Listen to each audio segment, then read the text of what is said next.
Alors, c'est une campagne qui est menée par la Société tunisienne de dermatologie et de vénérologie en partenariat avec les laboratoires SVR.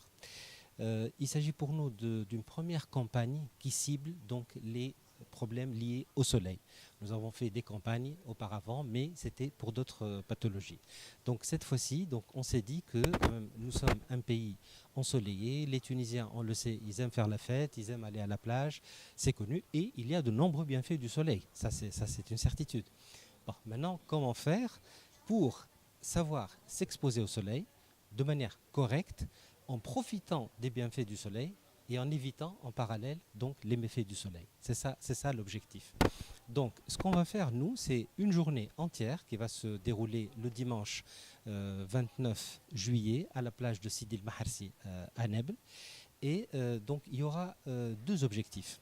Le premier objectif, c'est un objectif de sensibilisation aux méfaits du soleil.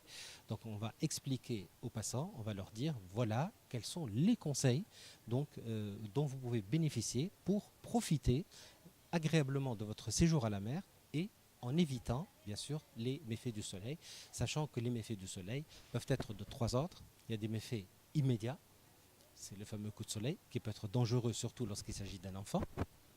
Des effets à moyen terme, parce qu'il y a certaines maladies qui peuvent être soit déclenchées, soit carrément provoquées par le soleil, et surtout les méfaits à long terme qui sont de deux ordres.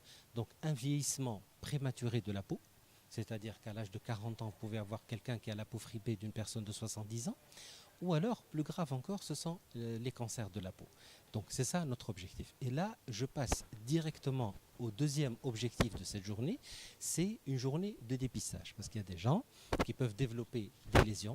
Alors, il y a deux attitudes parfois qui sont un peu contradictoires. Vous pouvez avoir par exemple une lésion qui est réellement dangereuse, mais la personne c'est-à-dire ne sent pas le besoin d'aller consulter. Donc ça va être peut-être une occasion d'aller voir. Et à cet effet, donc nous aurons un groupe de médecins donc qui sont là, donc qui vont donc voir les gens à leur demande et donc ils seront munis de leur dermoscope. Donc c'est un petit appareil qui permet de voir si la lésion comporte ou non un potentiel de malignité.